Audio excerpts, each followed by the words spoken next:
Vuelve Sabino Vaca Narvaja y vuelve Argentina. ¿Cómo anda, Sabino? ¿Qué tal, Ari? Bueno, saludos a todo el equipo, María, Emilce, Fernando. La verdad que muy buenos días y muy contento de regresar acá a la columna argentina. ¿Y qué momento? Porque viste que esta discusión es el único camino, ¿no? Que Milei te dice, el mío es el único camino, Donald Trump te dice... A contramano de todos los caminos del mundo, ¿no? Es el único camino a contramano. Por ahí es cierto, es el único camino a contramano. Pero Trump un poco tiene también ese planteo, es por acá, y un poco lo que siempre charlamos acá es que hay alternativas, ¿no? Seguro. Y hay otras formas inteligentes de relacionarte, tanto con Estados Unidos como con China. Totalmente. Nosotros siempre reforzamos el carácter autónomo y de que no te va a salvar ninguna potencia, ¿no? Lo que necesitamos hacer primero los argentinos después de caracterizar el orden internacional, que es importante para saber dónde estás parados y cuáles son las condiciones de desarrollo que tienen países llamados intermedios o emergentes como los nuestros, y quiénes son tus socios para esos. Pero si no tenés un plan de desarrollo, ponemos un caso muy concreto esta semana. Perú, gracias a la inversión del puerto de Chancay, Sí. creció de un año del 2024 al 2025 el 21%. O sea, fíjense, 21%. Ese puerto, Las recordemos, exportaciones. es una inversión china. Es una inversión que vos lo china. contaste, une el puerto de Chancay de Perú con el de Santos de Brasil. Ese es el futuro. Hoy vamos a hablar de los nodos logísticos del mundo porque me parece un elemento interesante para discutir lo que está pasando, sobre todo con este repliegue que veníamos hablando ya el año pasado y que poníamos atención. Y lo que decíamos también de que este acuerdo comercial que teníamos, bueno, no teníamos la letra chica, veníamos diciendo que era la primer gran factura de Trump o corrección del sistema económico de Argentina a este gran salvataje que el propio Trump dijo, ¿no? Salvé la elección de Milei, sin mi apoyo no hubiese ganado la elección, ¿no? Ahora vino a cobrar. Ahora vino a cobrar. Básicamente, si vos ves el acuerdo, es equiparable. Acuérdense que el anuncio fue junto a Honduras, Guatemala y El Salvador, ¿no? Vos ves las estructuras productivas, ya te queda claro hacia dónde te está equiparando. Y hace poco salió también la letra chica de un acuerdo comercial con Bangladesh. Y la letra es exactamente la misma. Con Bangladesh. Exactamente. Sí. Y tiene casi los mismos puntos. Incluso se repiten lo que debe hacer Bangladesh simbólicamente de la misma manera que lo que debe hacer Argentina. Lo cual te marca que los que mandamos a trabajar por ese acuerdo Claro. han hecho un papelón, porque claramente es un borrador que mandó Estados Unidos y que las condiciones las puso Estados Unidos. Claro. Y queda claro O sea, cuando si ves la tenés letra. el mismo, significa que la diplomacia estadounidense puso lo mismo en los dos. Exactamente lo mismo. Ni la de Bangladesh ni la nuestra tocó nada. Y además, vos ves el reclamo principal hoy, si querés, del sector argentino, son los aranceles que puso Estados Unidos, acuérdense, al acero y al aluminio. Sí. Eso no se tocó en este acuerdo. Entonces, lo que te marca con claridad, el único punto que podíamos, que en su momento planteamos que podía ser algo beneficioso, era el tema de incrementar la exportación de carne a Estados Unidos. Sí. Ahora eso no fue parte de este acuerdo. Claro. Vos lees este acuerdo y dice al revés. Argentina debe importar carne norteamericana. O sea, después, por supuesto, sacó una normativa por aparte, o sea, por afuera del acuerdo, lo que te marca que, pues además este acuerdo tiene una cláusula donde puede romper el acuerdo de Estados Unidos cuando quiere y Argentina no. En realidad queda condicionado en la regulación, en organismos de control, En los homologando datos, la el otro día FDA. leí el CELS, viste, que compartió que incluso le cedemos la protección de nuestros datos. Eso para mí es un escándalo. Bueno, hoy traje un libro dentro de las cosas que Seguimos recomiendo con yo. la biblioteca Sabino de una Vaca Narvaja. editorial que yo siempre recomiendo, porque tengo varios libros, Caja Negra.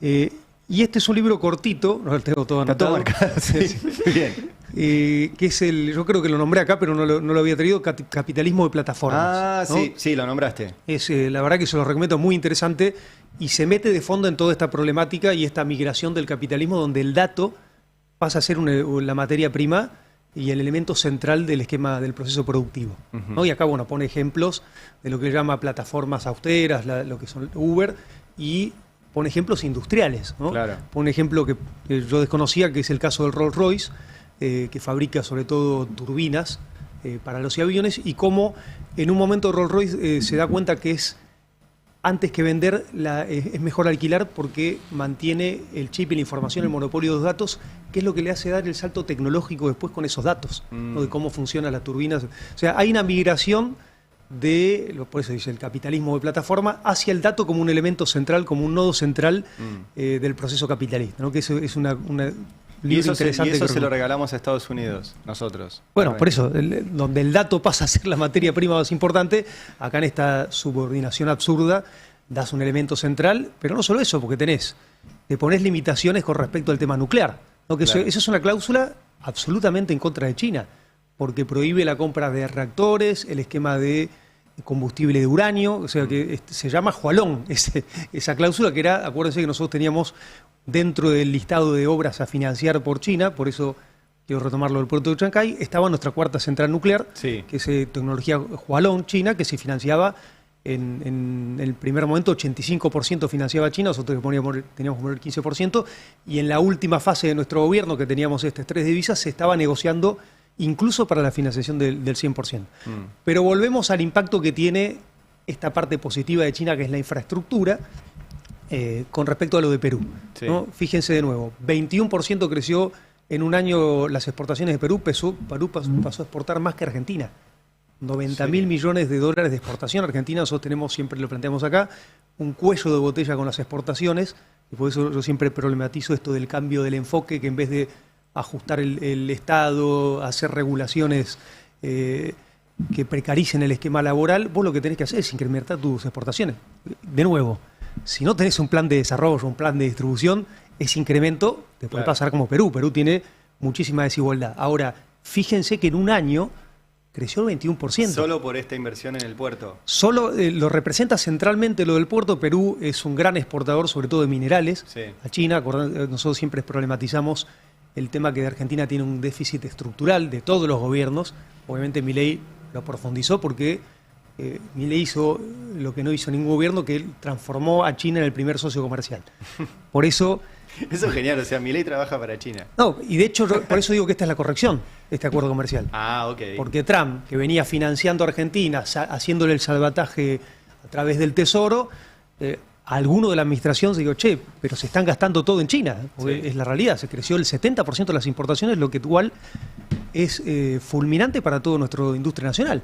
Porque si vos no tenés, repito, una relación inteligente con cualquier país, pero particularmente con China, que concentra más del 33% de la manufactura del mundo, y te va a arrasar en todos los Claro, sectores. la discusión para nosotros es eso, ¿qué industria destruye la nuestra? Si la China o la de Estados Unidos. No, yo creo que, de nuevo... O sea, la discusión es que no hay ninguna la destruye. Lo que, pero digo, lo que tenés que está hacer es un pasando plan ahora. de desarrollo industrial Sí. y elegir los sectores que vos vas a apalancar más fuerte. Por eso yo siempre uso el caso de China como un ejemplo de autonomía, de soberanía y de tejido industrial y de promoción industrial. Siempre hablamos de la planificación, de los planes quinquenales, Sí. pero ponemos el ejemplo positivo que Argentina arrancó antes con los planes quinquenales. Sí, Y con vos Perón. ves las bases de la industria. Hablamos del plan nuclear.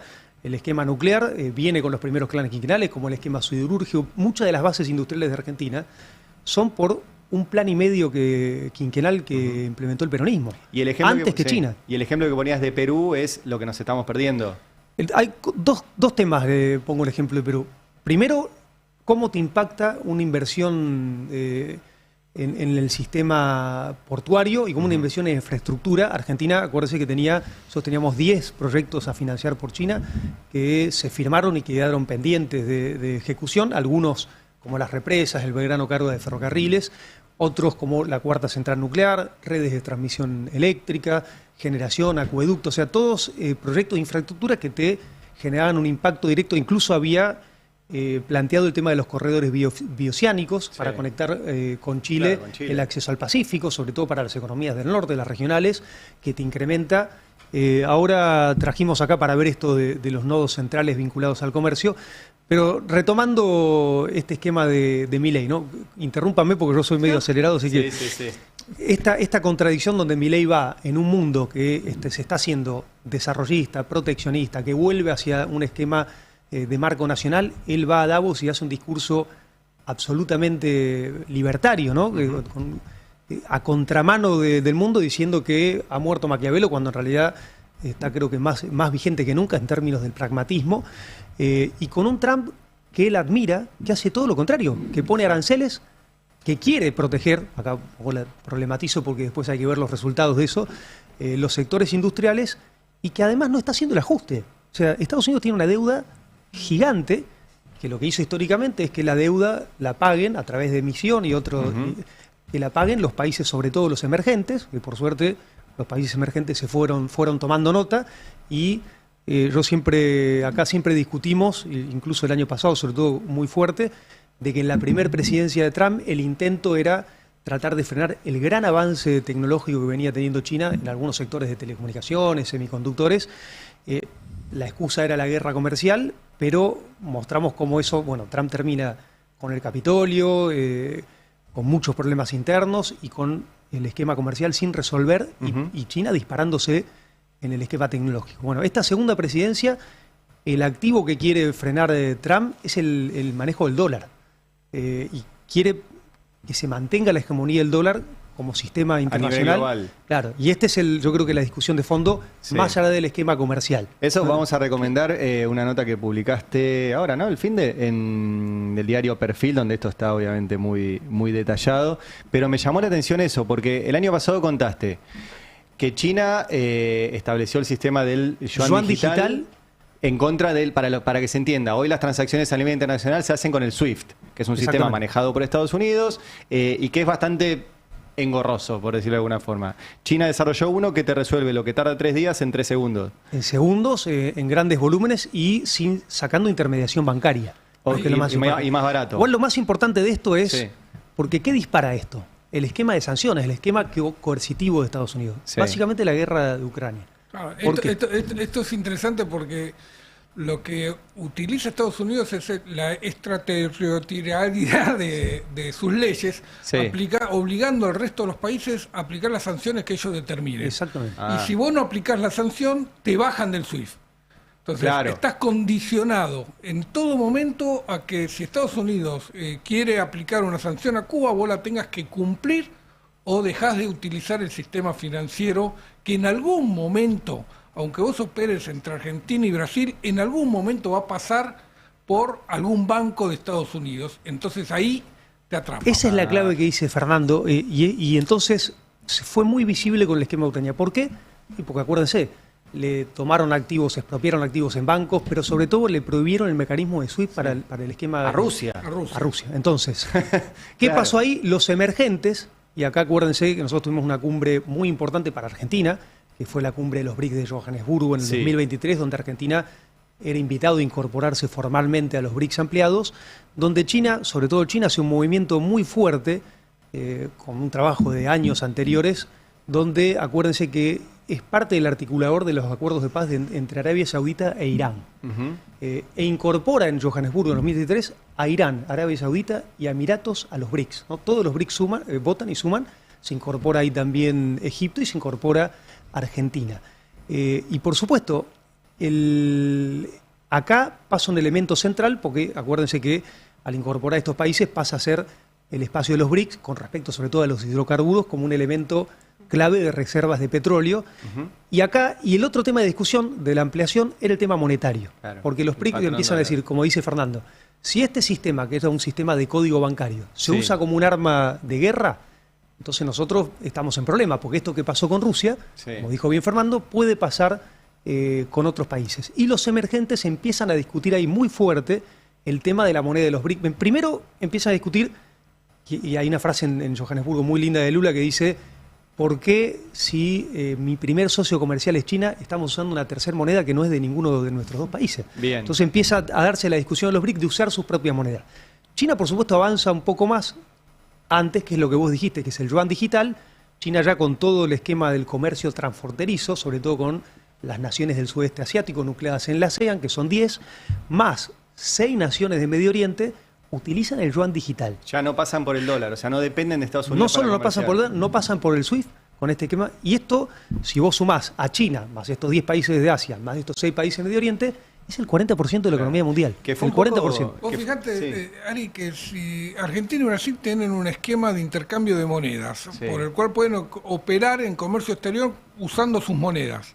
Aún así, pasan por Estados Unidos. Claro. Aún usando vos. Entonces, por eso fue crítico lo que anunció China de este nuevo esquema de poder transferir por afuera de la legislación, porque lo que haces no es no usar el dólar, lo que haces es no usar la legislación de Estados Unidos. Y esa es la clave total. Que es el control. O sea, acá el acuerdo comercial con Argentina es lo contrario, es someterse a toda la legislación norteamericana. Y haciendo un poco de abogado del diablo. Sí. Alguien te dice, bueno, voy a dejar de depender del dólar y voy a pasar a depender de China. ¿Cómo es ese esquema? Bueno, por eso, los BRICS lo que dicen es una canasta de monedas. Ah, ok. O sea, y además lo que te está diciendo que no es... el patrón yuan. Claro, por supuesto, no. De nuevo. No, pero el problema no es el patrón. Pero, discúlpame. Sí.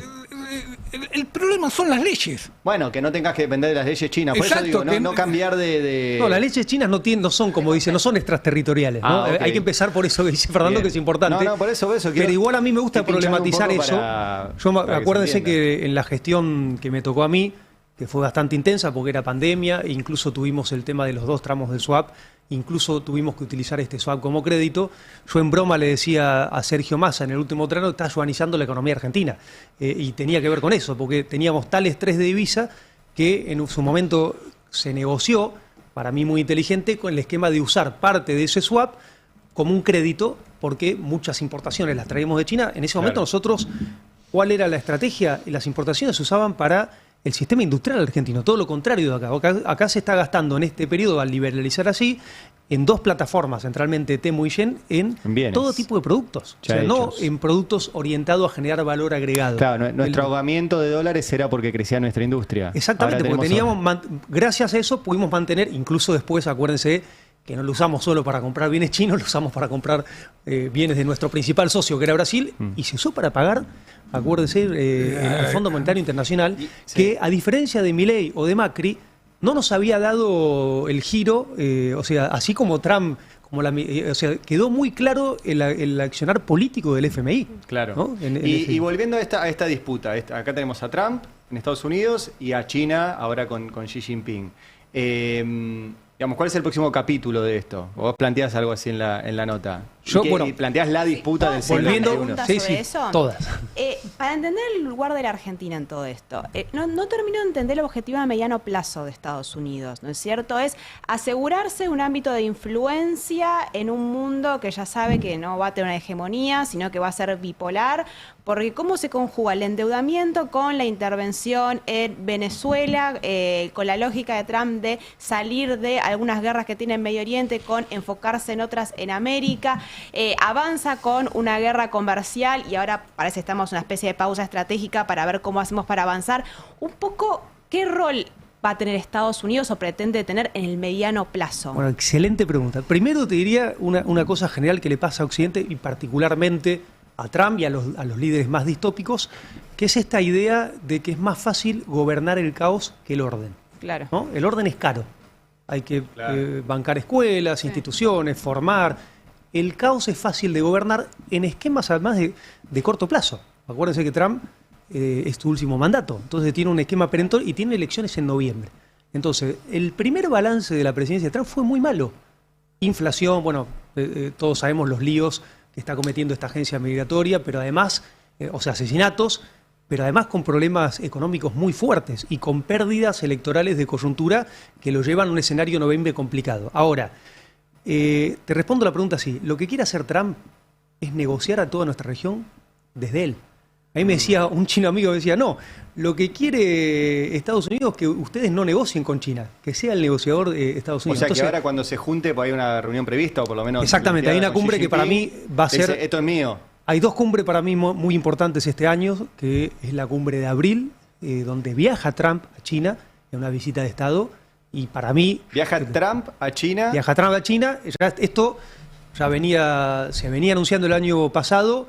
Hace 3 días Trump saca un tuit muy elogioso a Xi Jinping, incluso tocando temas como Taiwán, que es la delgada línea roja para China, descomprimiendo incluso eso, diciendo que van a llevar a grandes acuerdos. Yo creo que, de hecho, en abril se va a firmar un gran acuerdo, pero ¿por qué?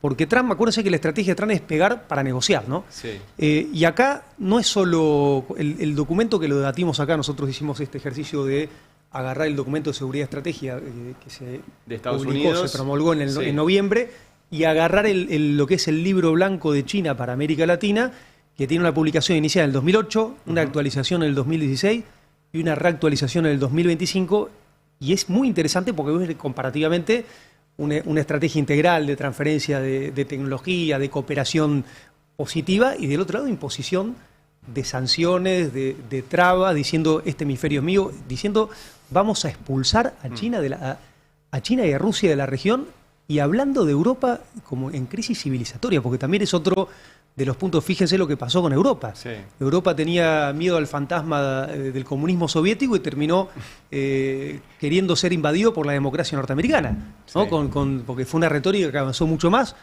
De nuevo, ¿por qué el nodo es el dólar? ¿Cómo desescaló la retórica Trump?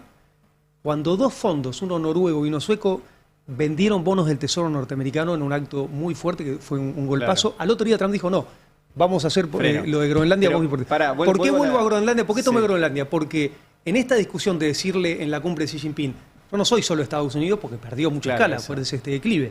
Entonces dice, no, yo soy toda la región y sé que vos en la región tenés intereses muy fuertes, ¿no? Minerales, comercio. En los últimos 10 años, China pasó a ser el primer socio comercial, o segundo, en la mayoría de los países de la región, salvo México, que tiene la integración económica junto a Canadá. Entonces eso te marca el declive comercial, incluso, fíjense lo que les cuento de las inversiones. Entonces, ahí Trump dice, bueno, esto ahora es mío, y lo voy a negociar yo, y vas a tener que hablar conmigo. Y lo de Groenlandia, y lo de la Antártida, porque acá es otra de las discusiones, también es parte de eso. Es decir, no solo el hemisferio occidental se completa con los dos polos. Claro. ¿No? Y lo de Groenlandia, incluso lo de Canadá, está diciendo, acuérdense que por este esquema climático pasó a ser navegable todo lo que es el Ártico, con lo cual, sobre todo, le impacta mucho a Rusia y a China. Acuérdense que, no sé si acá tenemos los gráficos.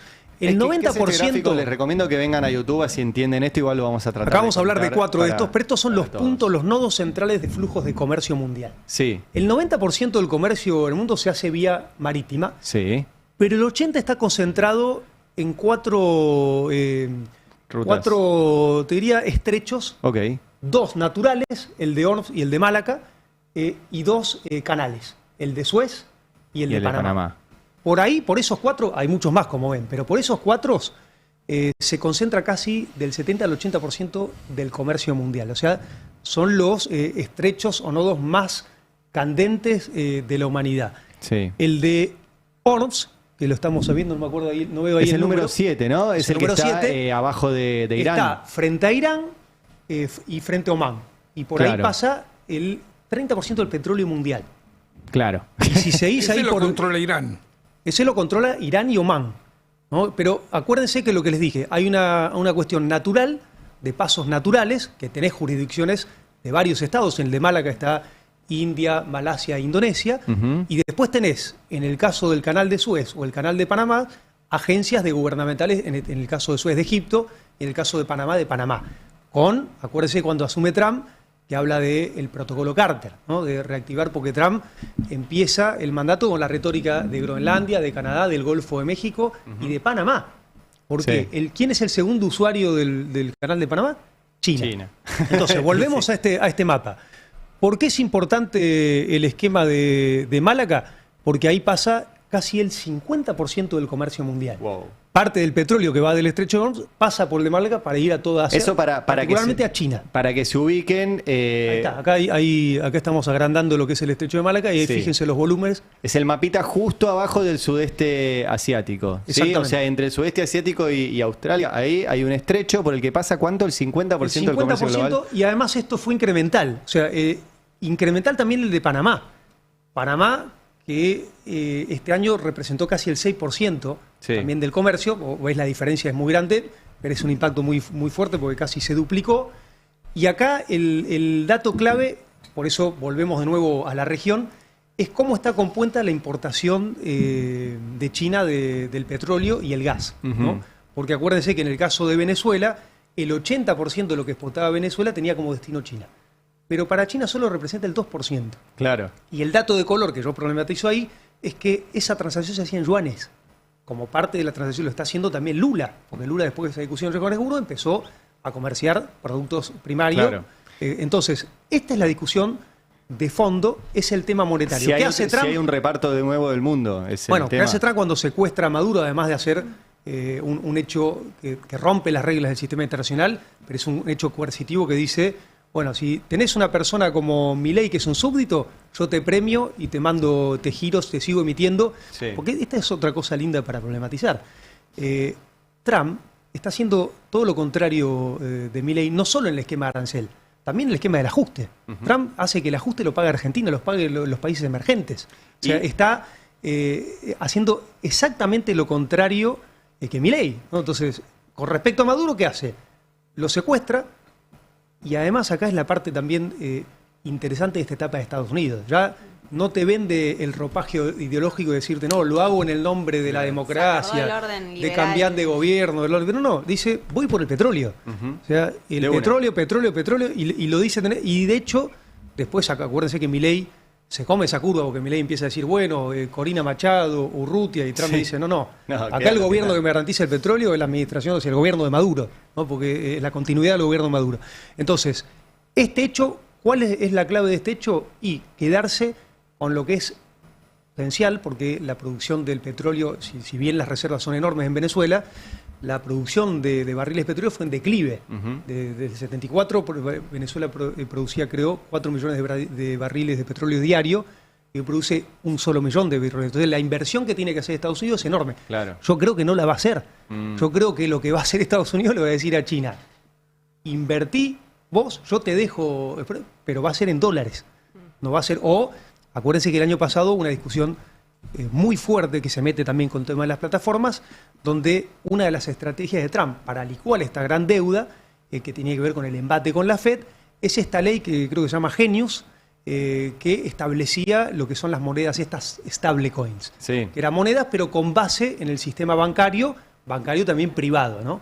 Y esta discusión de algún sector con el tema del Bitcoin, que no era un esquema bancarizado. Y vuelvo un segundo a la reunión, porque va a ser como la cumbre del año. Para mí hay 2 cumbres muy Trump, importantes. La Xi primera en Jinping. abril, que es esta cumbre de Trump con Xi Jinping, y la segunda, la cumbre de los BRICS en India, donde están avanzando fuerte en el esquema que decía Fernando, de la moneda de los BRICS, donde están avanzando fuerte en el esquema monetario. ¿Puede ceder China en esta pretensión de Estados Unidos de negociar por toda la región? Mira, yo creo que China ya está cediendo con Estados Unidos. O sea, Estados Unidos, acuérdense que ya lo hizo en el primer acuerdo. Estados Unidos les dijo, bueno, tenés que bajar el esquema del déficit, ¿no? Estados Unidos volvemos al tema del déficit, porque a mí es un tema para Argentina que me encanta problematizar. Claro. Nosotros tenemos un déficit estructural con China que ha llegado a los 9.000 millones de dólares. Es muy grande. Si lo comparás con países de la región como Brasil, como Perú o como Chile, como vecinos, es la verdad escandaloso porque Brasil, Chile y Perú, que tienen un sistema primarizado también con China, tienen un grande superávit. ¿Podríamos revertir nosotros ese déficit? Muy rápido. Acuérdense lo que les puse de Perú con infraestructura, y el más rápido es con minerales. ¿Por qué? Porque de ese déficit vos ves Brasil, lo que exporta, todo el volumen que exporta con China, el 40% de ese volumen es mineral de hierro. Vos ves todo lo que exporta Perú, este gran crecimiento tuvo que ver con la exportación de minerales, es oro y plata. Chile, cobre, el 83% de lo que exporta, que es su primer socio comercial China, es cobre. Argentina tiene cobre, litio, tierras raras, por supuesto. De nuevo acá la discusión. Si vos además le das valor agregado, metés un esquema productivo, porque estamos hablando de minerales que son clave para la electromovilidad, y que Argentina tiene sistema automotor, tiene una industria automotriz que podría volcarla en esos minerales. Y en el caso del vino, que una industria que en Argentina está atravesando una crisis con quiebra de bodegas tradicionales. Chile exporta 20 veces más. ¿Por qué no? ¿Por qué Argentina no le puede exportar 20 veces más a China? Hay varias causas. Siempre pregunta cuánto tenemos en el programa, porque podría estar hablando. No, pero digo, ¿es un problema logístico o es un problema político? Es múltiple. Un tema que nosotros habíamos trabajado mucho. Bueno, primero, Chile tiene TLC, Tratado de Libre Comercio con China, ¿no? O sea, la industria vitivinícola te dice, acá hay una ventaja. Ahora, yo siempre discutía eso, porque en realidad Argentina tiene para disputar alto segmento de vino. Argentina podría competirle a vinos de Australia, a vinos de Francia, de Italia, a perfiles de vino de alto nivel. Yo creo que Argentina tiene que meterse en una estrategia de segmento premium con respecto a varios productos, particularmente el vino. Y créanme que hay un potencial enorme. Yo tengo casos de algunas empresas vitivinícolas, les recomendaba, mirá, el chino es muy particular con las cuestiones culturales. Entonces, hacer una etiqueta personalizada, me acuerdo, recomendé a una, en su momento, te lo cuento siempre porque es muy divertido, a mí me tocó estar en los 100 años del Partido Comunista Chino, que fue en el 2021. Entonces, es una conmemoración muy fuerte. Yo hice una nota también en paralela a esa de los 3 centenarios y cómo ellos van ordenando esta planificación multinivel con también hechos históricos muy fuertes, y vamos a tocar el tema de Taiwán. Pero uno de los centenarios que me tocó estar a mí presente como embajador, aparte representando el país, fue este de los 100 años. Entonces yo le dije a una de estas bodegas, che, hacete una etiqueta personalizada, conmemorativa. Claro, el Partido Comunista tiene 96 millones de afiliados.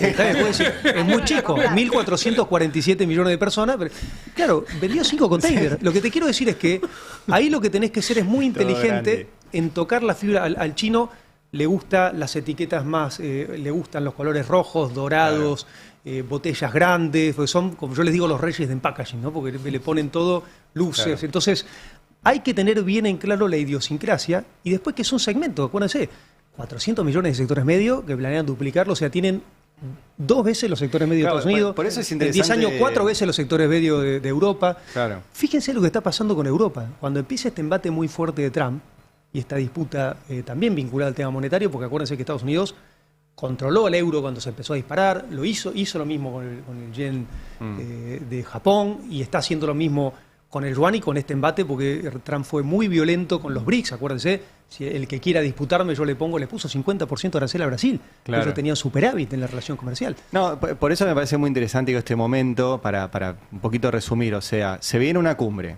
Estados Unidos dice, quiero que el dólar siga siendo la moneda de intercambio. Reconozco que China es mi adversario, bueno, mi contraparte, claro, pero quiero negociar. Son súper interdependientes, claro, comercialmente incluso, ¿no? Porque eso es importante de destacarlo. Y quiero negociar ahí, toda la región la negocio yo. Exacto. Bueno, y ahí entramos en la Argentina. ¿Qué hacemos nosotros? ¿Negociamos cosas con China al cual le podemos vender un montón de cosas que China no produce? ¿O negociamos solo con Estados Unidos al cual le queremos vender cosas que Estados Unidos ya produce?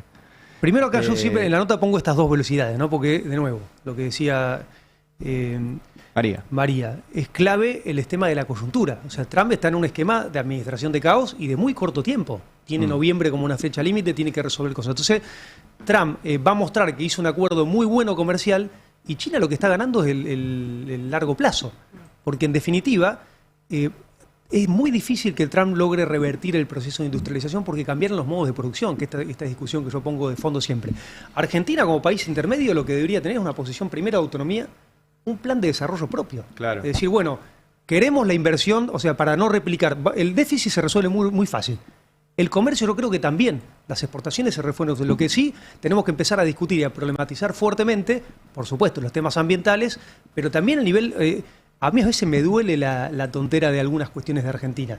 Nosotros le exportamos maíz a Alemania, que le exporta cerdos para alimentar a los cerdos alemanes que van a China.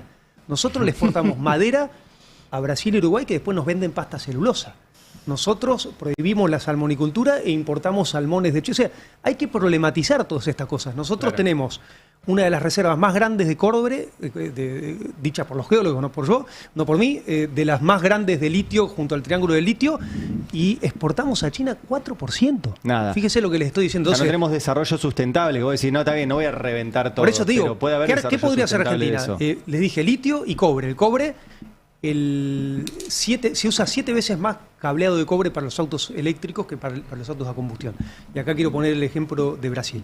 Las baterías de litio tienen un componente central que son las celdas de litio. Entonces Argentina podría, y nosotros intentamos ese camino con las mineras que vinieron chinas, decíamos, tenés que firmar convenios con YPF Litio, YPF Tech, y acá tenés que ir a hacer un proceso porque la mayoría de las empresas chinas tienen toda la cadena, ¿no? Claro. Cruzada. Entonces decíamos, bueno, también podés extraer litio, pero acá tenés que venir y a poner valor agregado, para que Argentina después sea un nodo y se ingrese en el mundo desde las cadenas globales. O sea, hacer lo que hicieron los chinos, que nos transfieran tecnología. Exactamente, y además con China, que compartís la visión de un mundo multipolar, disputás las mismas cosas en el sistema de Naciones Unidas, porque esta es la ventaja que tiene China. No te impone ni condiciones, te hace transferencia de tecnología, y así se desarrolló. China, sobre todo en el periodo de apertura y reforma de Xiaoping, le puso, está bien, era la mano de obra barata de eso, pero le puso 2 requisitos esenciales a la empresa. Acá venís, te damos excepciones fiscales, pero tenés que transferir mi tecnología y asociarte con una empresa china. ¿Qué es lo mínimo que hay que pedir acá? Sí. Te escuchaba y a mí me viene a la cabeza el momento de Peter Lamelas, el embajador, diciendo que iba a ir provincia por provincia hablando, y me gustaría preguntarte por ese, o sea, el laburo de un embajador así, o sea, ¿China qué hace con respecto a eso, con respecto a un embajador de Estados Unidos que dice voy a ir provincia por provincia? Creo que eso no me parece mal. O sea, a ver, de nuevo, si nosotros vamos a exportarle más carne a Estados Unidos, bienvenido sea. Nosotros tenemos que tener una matriz diversificada. Ahora, acá lo que estamos viviendo es una cosa donde firmó un decreto que mañana puede decir, porque aparte Trump es tan brutal en eso, que dice, no, esto lo estoy haciendo el precio interno. Si arregla el precio interno, nunca más te compro carne. Entonces, estos son los problemas de las relaciones asimétricas. Con respecto a las inversiones, nosotros tenemos que estar abiertos siempre, de nuevo, que estén encadenadas a un plan de desarrollo integral, y los embajadores hacen ese trabajo. El chino también está recorriendo las provincias, porque Argentina además tiene una legislación que le da mucha autonomía a las provincias por los recursos. Acuérdense que acá la Melas lo hace porque Laura Richardson, después su reemplazo Hosley, dijo los minerales, incluso Besen, porque en este programa debatimos mucho el tema del swap, cuando muchos decían, no, le va a pedir, incluso acuérdense que a veces decían, vamos a pedirle que cancelen el swap. Yo decía, es imposible que haga eso, porque yo era de la base de que querían ayudarlo a Milei, ¿no? Entonces, claro, si le decís que saque el swap, son 19.000 millones de dólares que se van. Punto aparte. Esta cumbre muy fuerte, obviamente, después de que el jefe de Milei viaja a China. ¿Milei va a viajar a China? Por supuesto. En mayo viaja Milei. Además, en junio, julio, se le vencen los 2 tramos del swap. O sea que representan 19.000 millones de dólares, que no solo no los eliminó, sino que el primer día de Asunción, asesorado yo creo por Caputo, le dijo pedirle la renovación del swap. Acuérdense, o sea que tenemos 3 cumbres importantes. Trump, Xi Jinping, la de los BRICS y... Sí, no sé si pondría la de Milei no, bueno, para la altura de tal pero importante. Para nosotros es importante. Sin duda. Pero en términos de ecosistema mundial, te diría las 2 más importantes es la de Trump, Xi Jinping, y la de la cumbre de los BRICS en la India. Sí. Por supuesto, yo creo que no va a tener excusas Milei. Acuérdense que después de Davos da varias entrevistas y desescala un poco. Y hay otro indicador, sobre todo de China. China giró parte de los recursos de las represas. Acuérdense que ahí es un elemento para mí importante de que esa historia hay es una increíble. Señal. No, sí, lo de las represas es para hacer un programa. Hago un resumen, ¿no? entero. Pero se iban a hacer 2 represas en el sur, se hizo una licitación, la ganó una empresa argentina con un financiamiento chino, año 2013. Asume Macri, frena la represa porque le quería dar ese negocio a una empresa amiga. Y los chinos dijeron, no, pará, yo ya tengo un contrato firmado con una gente acá. Entonces, ¿qué hizo Macri? La gente de acá la metió en cana. Exactamente. La metió en los cuadernos a Gerardo Ferreira. Entonces todo se frenó, la corte... Gerardo lo contó y dijo que fue por esto. O sea, claramente sí, claro que fue por esto. Sí. Y lo loco de esto es que era la inversión más grande que había en Argentina. En la región. ¿En la región? En toda Latinoamérica, bueno, la inversión más grande de China. Después, fíjate vos con Macri, va Macri, acuérdense en la primera cumbre, con Gerardo Morales, a la cumbre con Xi Jinping. Le pide el financiamiento, uno que se concretó, que es el parque fotovoltaico más grande de toda la región, que está en Caucharí, Jujuy. Sí. Y Xi Jinping le dice, por supuesto, pero cumplí los pactos persistentes. Sí. Vuelve Macri, reactiva el esquema de la represa. Sí. De nuevo, tarde, ¿no? Porque acá es donde nosotros tenemos que, yo siempre problematizo eso, lo estoy haciendo desde la maestría, en las recorridas en las provincias, es decir, tenemos que construir una política de Estado con los estados que más vínculo tenemos y con los que más potencial tenemos, porque si no, te pasa esto, que cambian los gobiernos, detenés una obra de infraestructura y estás en el peor de los mundos en este sentido. Argentina ya está, la deuda que consiguió, el financiamiento que consiguió de la represa, se repagaba con la emisión de energía. La mayoría de los proyectos energéticos tienen ese, como el esquema de la central nuclear, como el esquema de las redes de transmisión, tenían un esquema de repago. Tiene un repago porque generan. Ahora, si vos, una represa que la vas a terminar en 6 años, no la terminás en 10. Y vamos 13. Entonces, por eso. Entonces, ya empezaste a pagar ese financiamiento y sin haber terminado la represa. Entonces, estás en un problema grave. Además, en el medio te pasó la pandemia y en el medio, este gobierno, por ejemplo, paró todo el financiamiento de obra, ¿no? Qué increíble. No, me surgen 200 preguntas cuando te escucho. Pero vienen 15 días de vuelta, tranca. Me guardo algunas, no, pero sí porque ayer, y pasó muy desapercibido, se aprobó en diputados el acuerdo Mercosur-Unión Europea. Sí. Y estoy tratando de entender recomiendo un tuit de Carlos Bianco que yo suscribo 100%. ¿Que dijo qué? Con respecto, que criticó mucho este acuerdo. Bueno, la duda es, ¿por qué la habilitación de Estados Unidos a un acuerdo prácticamente de libre comercio con Europa, ¿no es cierto? Todo el Mercosur con toda la Unión Europea. No existe el acuerdo, ¿no? Está judicializado en Europa. Todavía hay que ver si Europa lo aprueba. Miren, porque esto para ¿qué mí significa eso para la guerra entre Estados Unidos y China? Pero no lo promovió Estados Unidos ese acuerdo, ¿eh? Bueno, de hecho lo promovió Lula, fue uno de los promotores. Primero, acá me encanta poner como ejemplo esto para ver la responsabilidad que tenemos nosotros, y sobre todo a los que nos gusta la política, los que tuvimos responsabilidades en la política, y me hago cargo de la parte que me corresponde, aunque sea corta. Cuando vos no tenés resultados en las instituciones, ¿qué quiero decir eso? Ese acuerdo está hace 25 años. 25 años que estamos discutiendo acuerdo que no va a suceder. No va a suceder por nosotros, va a suceder por Europa.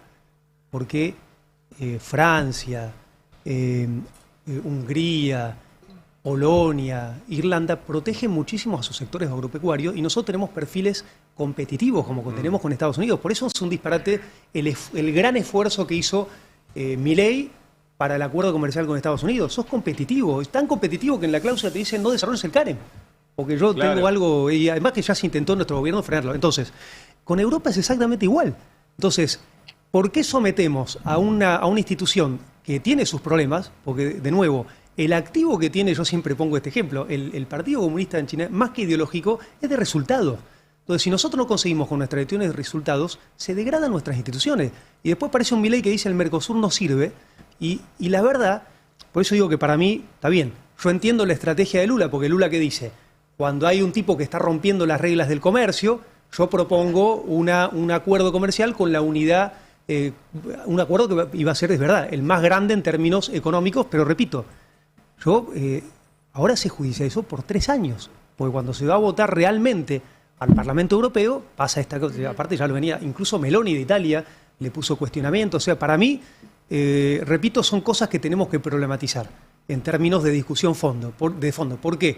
Porque nosotros no podemos seguir automáticamente a Brasil por más que tengamos aprecio por Lula, por más que queramos que gane, por más que tengamos afinidad en un montón de cosas, porque también es repetir un patrón donde Brasil juega un esquema imperial en la región. Claro. Entonces yo siempre planteo el tema de la integración de manera que nosotros deberíamos agarrar los países de menor escala y armar como una confederación para negociar temas más en escala. Es un poco lo que dijo... Incluso después para adelante, pero... Acá lo que haces es degradar la institución Mercosur si después de 25 años seguís en lo mismo. Acuérdate el llanto de Forí, ahora de nuevo festejando un acuerdo que no sucedió.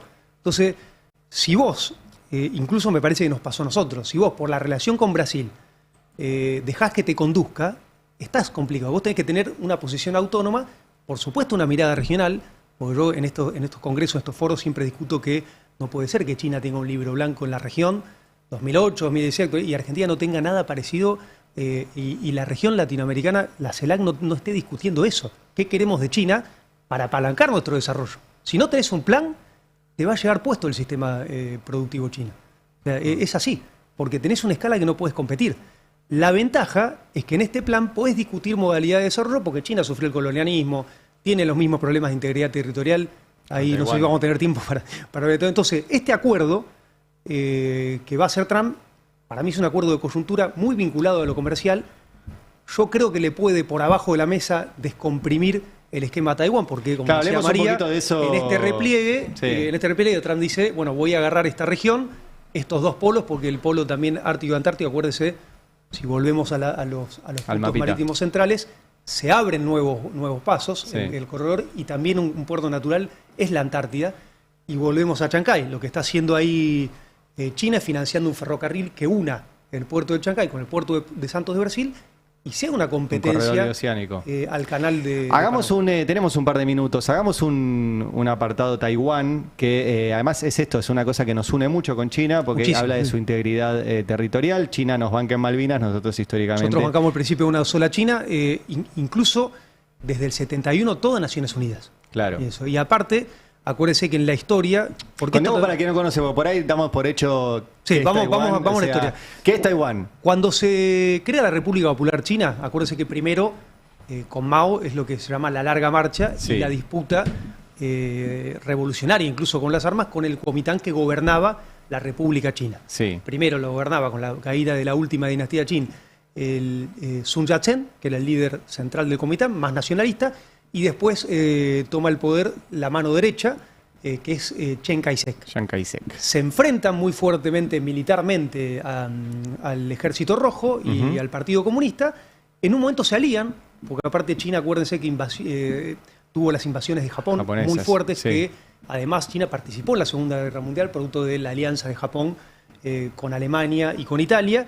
Y esto generó también algo que se conoce poco. En la Segunda Guerra Mundial murieron 35 millones de chinos. Entonces, se conocen dos datos de Rusia. China fue determinante para la Segunda Guerra Mundial. Y ahí también hubo mucha cooperación con Estados Unidos, que mandó una flota aérea, y hay un vínculo... De hecho, integra el Consejo de Seguridad de la ONU a partir de eso. Entonces, cuando pierde el Kuomintang, Chiang Kai-shek se va a Taiwán, con parte del ejército... Para que se ubiquen, Taiwán es una islita, por ahí, frente ahí a estamos Fujian, mostrando en el mapa. La provincia que está frente es Fujian. Claro, que está como eso, una isla, enfrente de China. Ahora, no es solo el tema territorial, porque ahí proyectan todo el mar meridional de China. Por eso hablamos del estrecho de Malaca. Estamos hablando del comercio. Porque Trump, esta es la parte también interesante para reflexionar. Estados Unidos fue el que creó el sistema, el orden mundial después de la Segunda Guerra, con instituciones. Lo que está haciendo es romperlas ahora.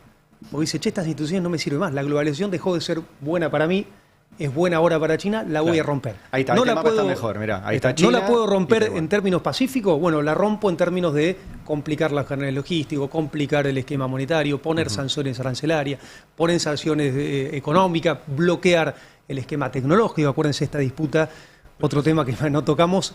Bueno, en Taiwán está la empresa esta de semiconductores, y fíjense otro dato de color para esta cumbre, que lo llama al Partido Democrático de Taiwán, le dice, tenés que radicar tu empresa de semiconductores en Estados Unidos. Porque es una empresa norteamericana que le dio mucha transferencia de tecnología, decía el 40%, y Taiwán le dice no. Y empieza una dialéctica parecida, acuérdense, a la de Zelensky. Las primeras reuniones de Trump con Zelensky le dice, todo esto que te di me lo tenés que devolver en tierras raras. Claro. Y cerrar la paz con Rusia. Por eso digo que es, en términos de este repliegue, tiene que ver con eso. ¿Y qué puede pasar ahora con Taiwán? Porque es un tema... Bueno, volvemos a Taiwán. Central. Entonces, Taiwán, cuando el Chiang Kai-shek va a Taiwán, reclama, al revés de cosas, que la República China es toda China. Por eso digo, es diferente, en ese punto es diferente a Malvinas, si bien está el principio de integridad territorial. Y fíjense que es tan determinante para China, que China, con esta alianza fuerte que tiene con Rusia, en Naciones Unidas, está en contra de la invasión de Rusia a Ucrania. Ajá. Porque no respeta el principio de integridad territorial. O sea, China en Naciones Unidas ha sido más coherente que la propia Europa. Claro. Que banca Inglaterra en nuestra apropiación del territorio. Entonces, esos son la parte donde China tiene cierta coherencia en el sistema de Estados Unidos. ¿Y qué pasa con Taiwán? China tiene una filosofía, de hecho, esto dicho por el propio Carter, o sea, se ha desarrollado, se ha convertido en una potencia sin disparar un solo tiro. O sea, no con un esquema expansivo ni imposible. O sea, no es una cuestión militar, podría invadir Taiwán. No solo militar, sino que no ha impuesto, como sí Estados Unidos, su moralidad o su cultura. Okay. O sea, es un Estado que no te pone esa imposición. Pero quiere recuperarlo. No, está dentro de sus planes. Entonces, ¿qué antecedentes tiene China con respecto a esto? Y dos colonias, como fue Hong Kong y Macao, Hong Kong por Inglaterra, sí. Macao por los portugueses, que la fue recuperando con un sistema jurídico que se llama un país, dos sistemas.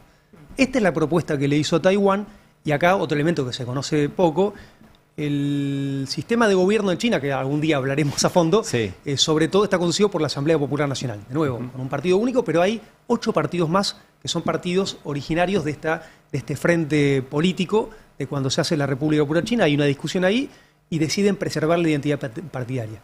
Uno de esos partidos es el Kuomintang, un brazo del Kuomintang, porque cuando se une el Kuomintang al Partido Comunista en la invasión japonesa, en este periodo, mucho, y ahí yo creo que el prestigio, en los libros de historia, el prestigio más fuerte que tuvo la sociedad en ese momento con el Partido Comunista fue el enfrentamiento con Japón. Los que más ponían el cuerpo eran los comunistas chinos. Entonces, y muchos del Kuomintang se interpelaron y terminaron cerrando. Entonces, ¿qué quiero decir? En esta asamblea había representación del Kuomintang y estaban trabajando en un esquema de largo plazo para ir hacia un país o sistema. ¿Qué pasó?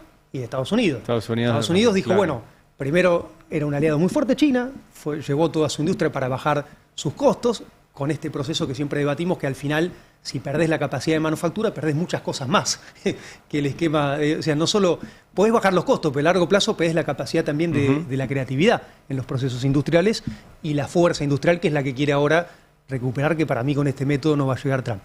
Pero volviendo al esquema de Taiwán, ahí es donde yo creo que es el elemento central, donde China tiene ya documentos de largo plazo, porque ¿qué pasa? Se mete Estados Unidos y empieza Bueno, aparece el Partido Democrático, gana el Partido Democrático, Estados Unidos empieza a financiar el partido, le empieza a dar armas y empieza a tabicar el esquema de los semiconductores cuando China se empieza a despegar. Bueno, ahora ya tiene sus propios semiconductores, pero lo que quiero decir es que lo empieza a usar como un tapón geopolítico en este esquema expansivo.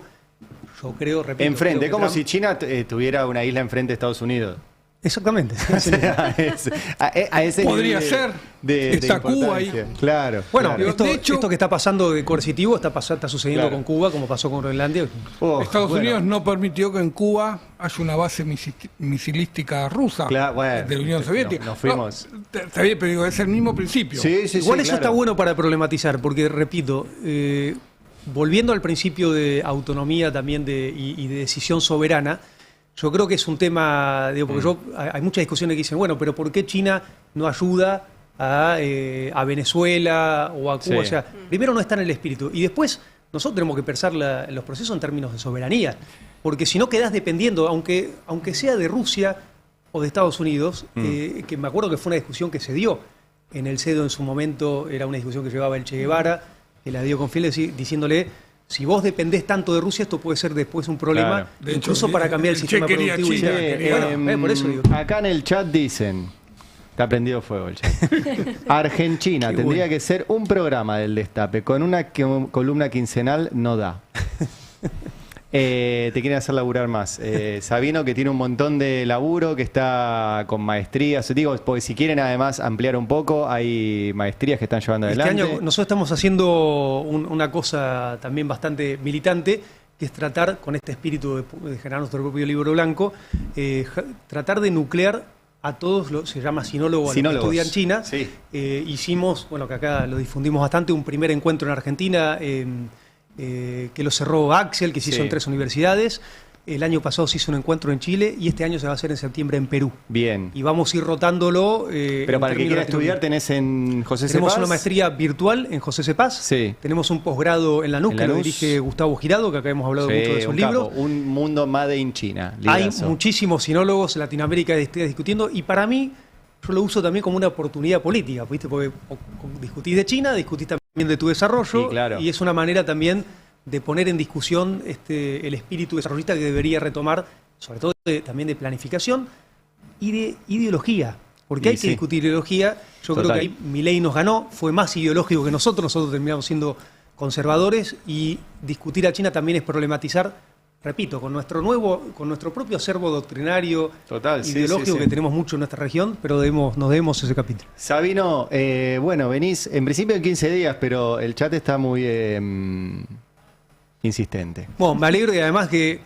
la verdad que después de la experiencia del año pasado, yo te he contado, la verdad que me paran en la calle, la verdad que estoy muy contento con las repercusiones y muy agradecido de este espacio y de todos los oyentes. No, pero la verdad que es insólito, o sea, hicimos este espacio porque es insólito lo poco que arrancó así, lo poco que sabemos de China, nosotros periodistas, ustedes seguramente del otro lado que están mirando, siendo tan importante para nosotros y para el mundo. O sea, sabemos un montón de cosas de Estados Unidos, que es muy importante para nosotros y para el mundo, sabemos pocas de China y arrancamos así. Me faltó la parte de Brasil, pero quiero una puntita. O sea, sí, Brasil también. La diferencia de cuando vos tenés un Estado que planifica, porque ya que problematizamos el tema de Lula, vamos también a hablar fuertemente a favor en este sentido. O sea, fíjate que en la relación que tiene con China Brasil están radicándose fábricas para producir autos eléctricos. Sí. Entonces va BYD, va Grid. Eso es una visión desarrollista de una relación con China. Acá le pones aranceles cero, que apareció en este acuerdo comercial, que dice, bueno, ahora hay aranceles cero para los autos norteamericanos. Claro. O sea, por eso digo, es la primer factura de esta ayuda o salvataje, vamos a llamarle, como así le llamó Trump. Bueno, nos vemos pronto. Muchas gracias. Pronto. Bueno, Sabino Vaca Narvaja, Argentina, primer capítulo de este 2026, va a continuar y la verdad que nada, para nosotros es muy importante. Che, ya se nos termina la semana, se nos termina el programa. Buen fin de semana, Emi Pizarro. Muchas gracias. Buen fin de María Caferata, buen fin de Fer Alonso. En minutos llega Jonathan Eguer, sí, para hacerse cargo del pase del Destape, y obviamente se queda todo el equipo. Feliz año nuevo de los chinos, que en pocos días ya tiene el año nuevo, el 17 de febrero, Xin Nian Kuai-le. ¿Cómo se dice? Xin Nian Kuai-le. Feliz año nuevo. Xin Nian Kuai-le. Xin Nian de año Kuai-le. Xin Nien Kuai-le. Y es el año del... Es el año del caballo. Y que eso, también es muy importante el tema, ¿viste? Siempre problematizamos. Un día tenemos que hacer, pero específicamente. Yo recomiendo traerla a Ludovic Esquirru. ¿En serio? No, realmente. ¿Sabe? Y después de que yo me di cuenta de la importancia que tenía China, me empecé a leer los libros y la verdad que sí sabe. Pues yo pensé que era muy medio... buena. No la conozco personalmente, pero es muy buena. Y créanme, si quieren hacer negocios con China, lean a Ludovic Esquirru. Es muy importante. Búsquenla. Jueguen con las principales marcas europeas. Te ponen el año del animal chino y te ponen la estampa. O sea, se viene el año del caballo. Hay que jugar con eso, es importante. Wow. Todos a buscar ahora qué son a Ludovica. Me encantó. Bueno, hermoso.